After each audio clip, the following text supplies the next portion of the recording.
소개받은 박수진 세명대학교 바이오식품산업학부 교수입니다. 제가 오늘 제천문화재단의 상권 르네상스 사업단의 좋은 그 상권의 활성화를 위한 포럼을 위해서 이렇게 초대받아서 여러분들께 말씀드리게 된 것을 매우 영광으로 생각합니다. 제가 드릴 말씀의 주제는 제천 푸드플랜과 로컬 푸드 활성화 방안인데요. 아마도 푸드플랜이 상권 르네상스 사업과 무슨 연관이 있어? 라고 생각을 하실지도 모르겠고, 또 푸드플랜이 뭐야? 하는 생각을 하실 수도 있을 것 같습니다.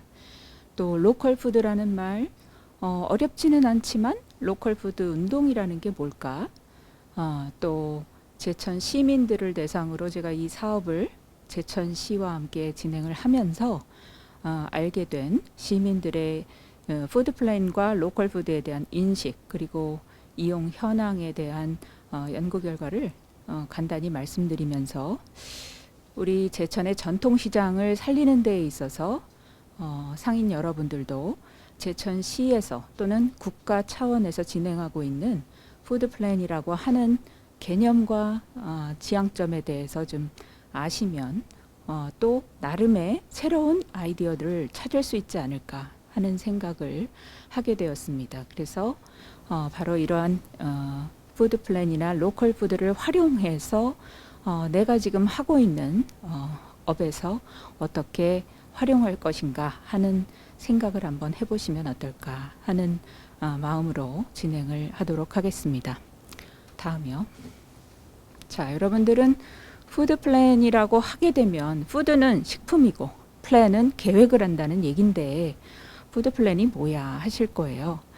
그런데 이 개념은 사실은 우리나라의 전통적인 농업 정책에 있어서의 지속되어 온 문제점들을 우리나라뿐만이 아니라 전 세계인들도 느끼고 있었고, 그러다 보니 2015년도에 잠시 후에 다시 한번 보여드리겠지만 밀라노에 이탈리아 밀라노에서 큰 대회를 하게 됐어요. 그래서 그 전 세계의 대도시의 시장들이 모두 모여서 40여 개 도시의 시장들이 모여서 회의를 하던 끝에 이제는 지구 환경이 달라졌고 또 전통적인 농산업이 이대로 가다가는 농가 수도 줄어들고 농가들은 모두 고령화가 되고 또 지방 도시들이 소멸화되고 그러한 환경들이 전 세계적으로 공유되고 있는 것을 알게 되었던 거예요.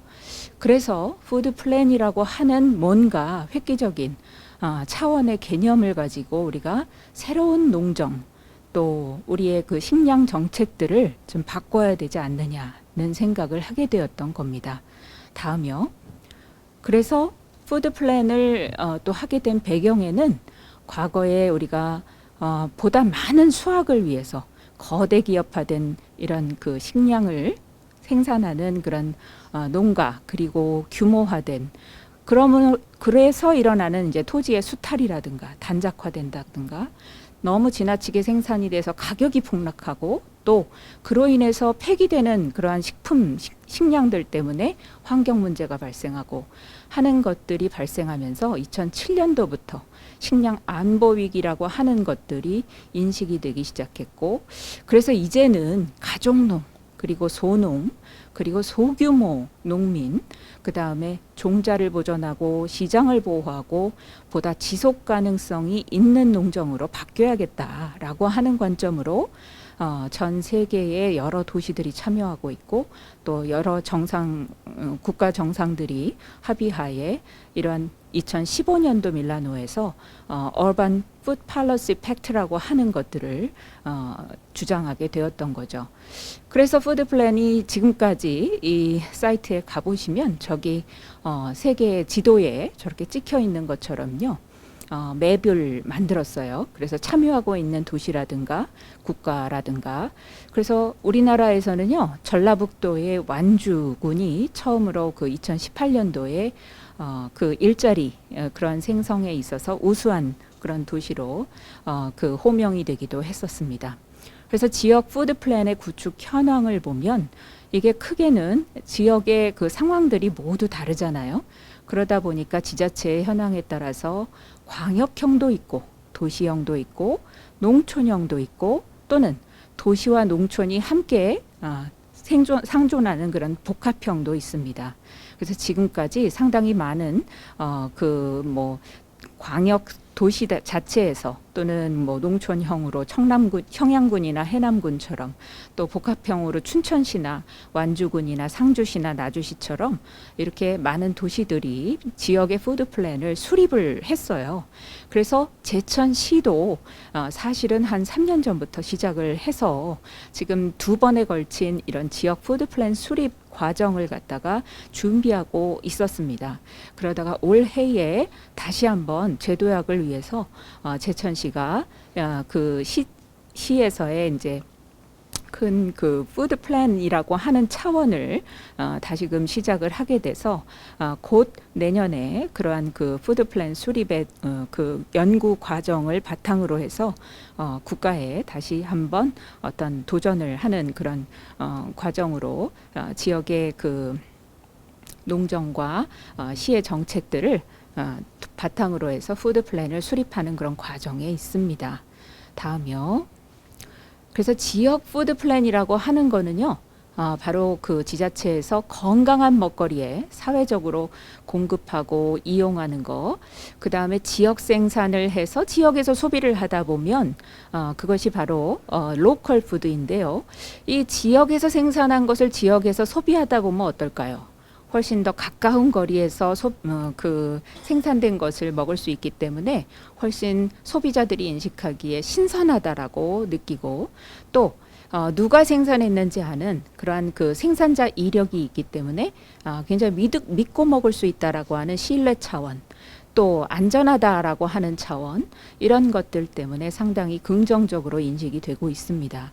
또 먹거리의 인권적 보장이라는 차원, 기본권이라고 해서 이제는 먹거리가 누구나 배고라서 아주 힘든 그런 세상은 아닌 차원으로 가자라고 하는 것으로 공공급식이라고 우리가 하는데 바로 취약계층의 그런 급식 정책들도 좀 이런 지역에서 나는 로컬 푸드를 활용하면 훨씬 더 효율적이고 또 안전하고 또 신선한 그런 식품들을 공급함으로써 순환적인 차원의 경제 발전도 있지 않을까 하는 지향점이고요. 또 환경에 대한 배려, 그리고 그로 인해서 음식 쓰레기도 좀 감량시키고 또 모두가 내 나라, 내 지역, 내 지역에서의 그런 먹거리들의 자원 순환을 통해서 기후 위기도 극복할 수 있지 않겠나라고 하는 가치 지향점을 가지고 있습니다.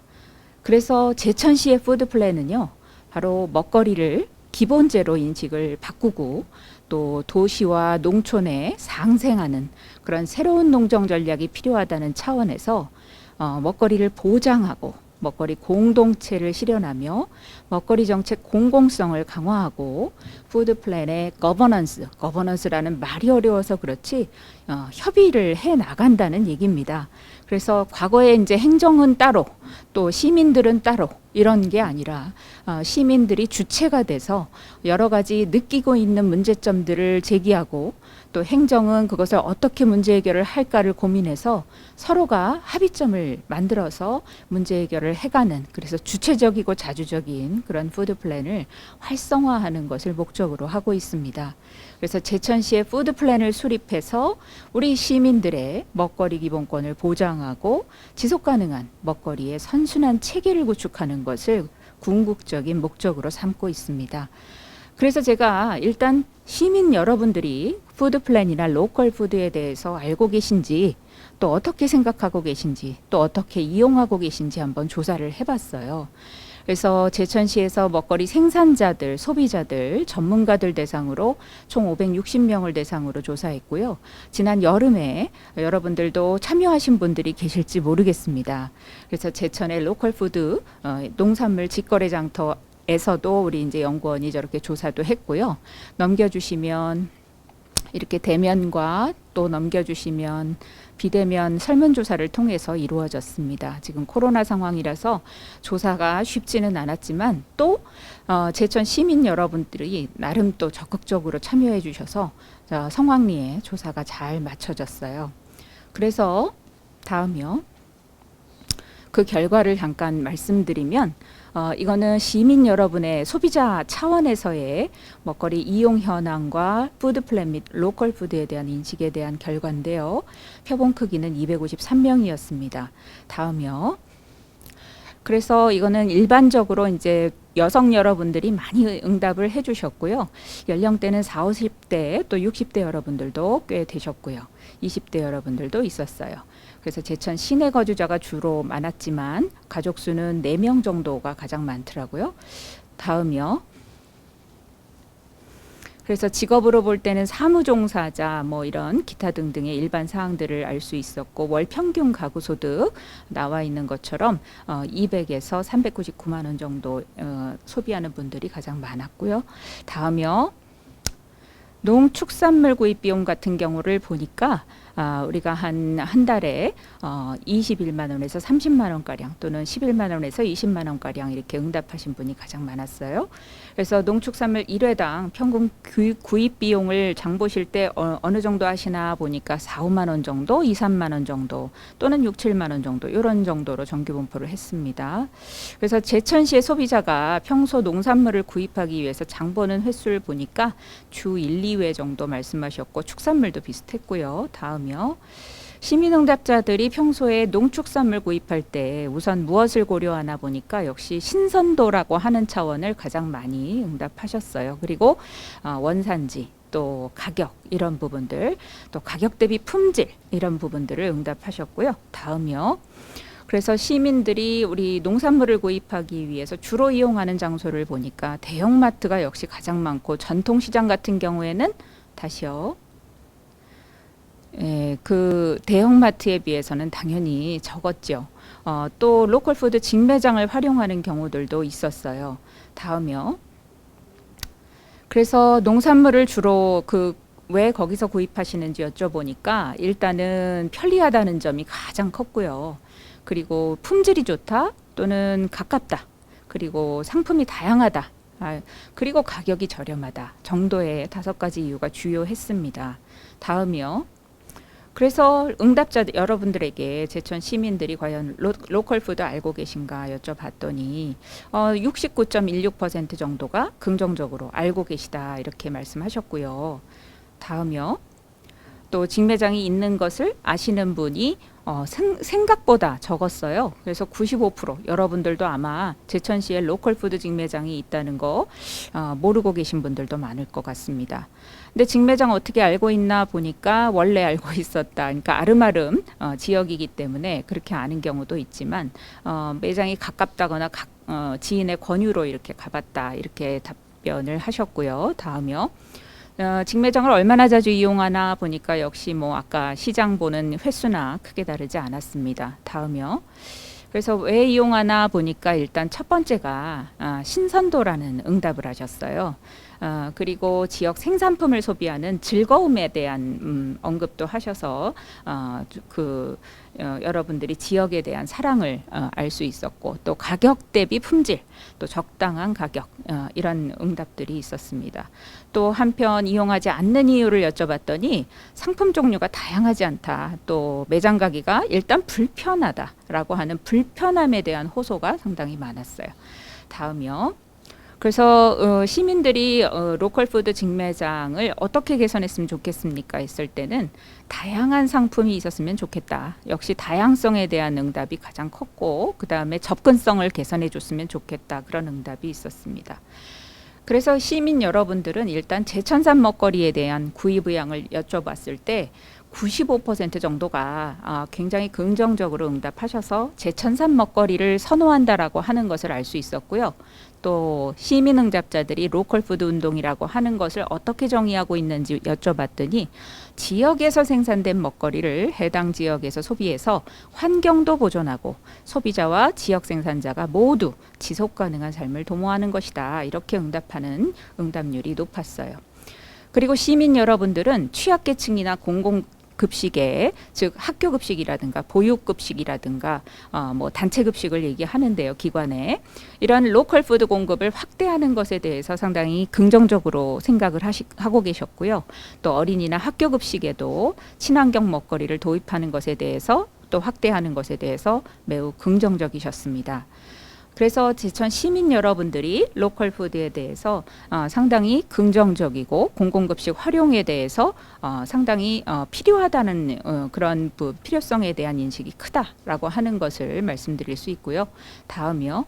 로컬 푸드 직매장 안에 타 지역 로컬 푸드 판매에 대해서 인식을 여쭤봤을 때는 약 21.73% 정도가 부정적이었고, 또 만약에 제천에 있는 로컬 푸드 직매장에서 수입산 유기농 제품을 판매하면 어떨까 하고 여쭸더니 46.24%가 부정적으로 응답을 하셨어요. 그래서 로컬 푸드가 어때야 하나라고 하는 것에 대한 좀 그런 개념을 얻을 수가 있었고, 여러 가지 선택 속성, 즉 로컬 푸드 제품을 또는 로컬 푸드 직매장을 내가 농산물 구입처로 사용하는 데 있어서의 중요도는 일단 지역 생산품을 소비하는 즐거움, 또 지역 생산품으로 믿을 수 있음, 또 지역 경제에 도움이 됨, 또 지역 생산 농가에 도움이 됨, 그리고 상품의 신선도 라고 하는 차원이 가장 그 중요한 점으로 인식을 하고 계셨어요. 그리고 만족도에 대해서 같이 여쭤봤을 때는 비슷한 개념으로 만족도가 높은 그런 요인들로 나타났습니다. 다음이요. 그래서 제천 시민들이 로컬 푸드 제품이나 직매장의 여러 가지 선택 속성 가운데 중요도와 만족도를 느끼는 것을 IPA라고 하는 분석 방법으로 조사해 보니까요. 일단 중점적으로 개선해야 될 부분은 지역 경제에 도움이 돼야 된다. 그리고 가격 대비 품질이라고 하는 부분이 만족이 돼야 된다. 그리고 생산자 소비자가 서로 소통할 수 있는 게 매우 중요하다. 그리고 배달 서비스라고 하는 것이 굉장히 편리성을 준다라고 하는 중점적으로 개선할 사항들, 이 가운데는 지금 제천시가 진행하고 있는 부분도 있고 또 노력하고 있는 부분도 있죠. 그래서 여러분들의 마음을 잘 알 수가 있었고, 다음이요. 그래서 이런 것에 대해서 이제 강점이나 약점 분석을 이렇게 우리가 기회로서 무엇을 생각할 수 있느냐를 정의를 하면, 일단 소비자와 생산자 간에 다양한 교류 방안을 마련하는 것이 필요하다는 것을 우선적으로 만들어야 한다라는 것을 알 수 있었고, 컨텐츠 기반의 어떤 플랫폼을 통해서 우리 시대가 지금 굉장히 바뀌었잖아요. 조금 전에 발표하신 선생님께서 전통시장의 구성원들도 이제 시대의 변화 에 대응할 수 있는 발빠른 그런 마음가짐, 그리고 그러한 행동, 실천, 이게 매우 중요하다는 걸 강조하신 것 같은데요. 마찬가지의 개념을 말씀드릴 수 있을 것 같아요. 또 아직이요. 그래서 우선적으로 보완해야 되는 과제에 있어서는 환경오염이나 음식 쓰레기에 대해서 우리가 대비하지 못하면 결국은 모두 건강하지 못한 도시가 될 거라는 인식들은 모두 하고 계신 걸로 나타났습니다. 그래서 환경과 관련돼서 전통시장의 환경도 역시 시설 설비 구축도 중요하고, 조금 전에 말씀하신 것처럼 내 주변을 깨끗하게 만드는 일, 이것이 우선적으로 보완해야 되는 그런 부분들 같이 동감할 수 있을 것 같습니다. 그래서 제천만의 어떤 문화적 앵커가 필요하다 했는데, 전통시장의 컨텐츠들도 얼마든지 지금 나에게 오는 손님이 누구인가 라고 하는 차원에서 좀 생각해 보시고, 그들이 원하는 것이 무엇인가. 예를 들면 최근에 전통시장에서 밀키트 제품들을 만들어서 히트치고 있는, 그래서 4대 일간지에 이렇게 보도되는 일도 사례가 있었거든요. 그런 것들처럼 우리 지역에서 내 손님의 성향은 무엇인가, 내 손님이 필요로 하는 것은 무엇인가 라고 하는 관점에서 아까도 본 것처럼 최근에 식품의 동향은, 식이라고 하는 것은 그 바로 사람인자와 어질량자가 합해져서 만들어진 게 식이라는 뜻인데요.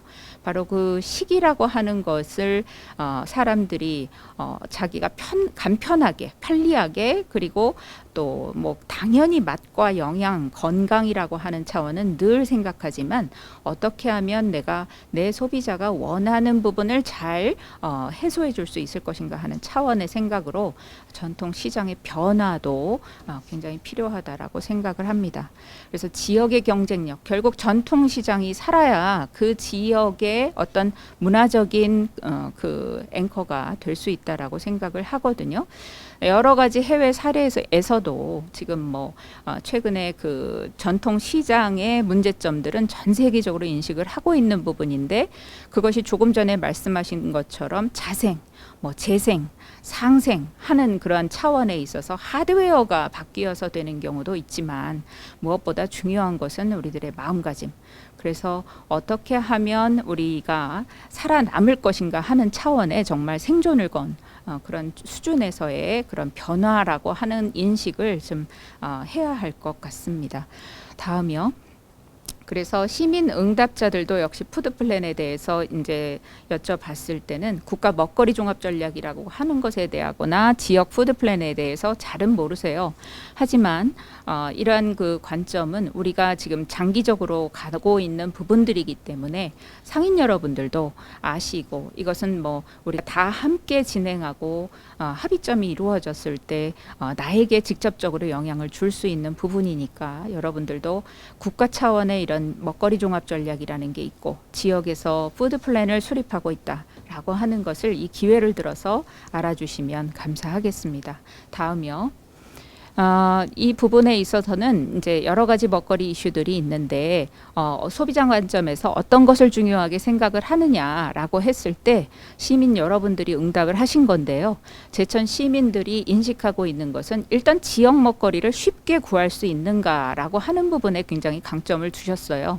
그 얘기는 전통시장의 역할이기도 할 것 같습니다. 전통시장에서 판매하고 있는 농산물이 과연 지역의 먹거리인가라고 하는 부분에 있어서는 불분명한 것 같아요. 그래서 그 부분에 있어서 이 여러분이 지금 만약에 이 지역에서 생산되고 있는 로컬 푸드를 판매하고 계시다면 그런 부분에 대해서 강조할 수 있는 부분, 또는 로컬 푸드 직매장과 그런 부분을 연계할 수 있는 부분, 그런 또 아까 말씀드린 것처럼 밀키트를 개발해서 내가 이 지역산의 먹거리를 가지고 즉시적으로 활용할 수 있는 그 맛있는 밀키트를 만들어 준다라고 하면 굉장히 다른 차원의 사업 구상이 되실 수 있을 것 같습니다.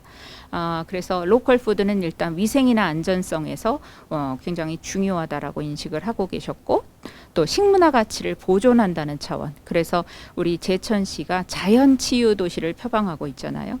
그래서 자연 치유를 할 수 있는 식문화 라고 하는 것이 무엇일까를 한번 고민하시고 특색을 찾아보시면 결국 다름에서 오는 것이 관심을 불러일으키고 그것이 상품으로서 가치를 가지게 되지 않을까요?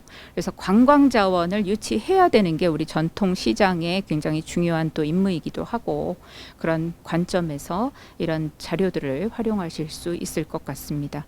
다음이요. 또 만족도 면에서도 지역 먹거리를 쉽게 구할 수 있다는 거에 대해서 가장 크게 방점을 좀 두셨어요. 그래서 제천 로컬 푸드의 위생이나 안전성, 영양이나 건강성에 대해서 좀 자부심을 가지고 계신 것 같습니다. 그래서 이 부분에 대해서 더 어떻게 하면 살릴 수 있을까라고 하는 차원을 좀 고민해 볼 필요가 있다고 생각합니다. 다음이요. 그래서 이런 먹거리 이슈에 대해서도 보니까 중점적으로 개선해야 되는 사항이 무엇인가 찾아보니까 바로 먹거리의 경제성이었어요. 그래서 역시 가격 경쟁력 면에서 따라올 그런 그 요소가 없구나라고 하는 것을 느낄 수 있었는데요. 토대로 해서 다음이요. 수합 분석을 해보니까 우선적으로 수행해야 될 것은 우리가 제천시도 마찬가지로 아침 저녁 굉장히 일교차가 심한 게 이 도시의 특징이기도 하잖아요. 그 장점으로 그 특성을 장점으로 좀 승화시킬 수 있는 방안은 없을까 하는 차원, 또 기후변화에 대응할 수 있는 그런 기반의 마련, 영양성과 건강성을 유지 강화해서 자연 치유 도시의 힐링 문화를 식문화에서 발현할 수 있는 그런 어떤 상품의 개발, 이런 것들이 필요하다는 것을 알 수 있었고, 무엇보다도 여러분들의 그 농축산물 생산가의 조직화, 또 유통이라는 것이 안정적으로 기반을 구축해서 갈 수 있어야겠다라고 하는 것을 알 수 있었습니다. 그래서 지금까지 조금 여러분들이 전통시장 상권 활성화와 지역의 푸드 플랜 또 로컬 푸드 이게 무슨 상관이야 라고 생각하셨을지 모르지만 오늘부터 지금 제가 말씀드린 부분들을 좀 한 번쯤 생각해 봐 주셨으면 하고 말씀드리고요. 지금까지 제 말씀을 들어주셔서 대단히 감사합니다. 마치겠습니다.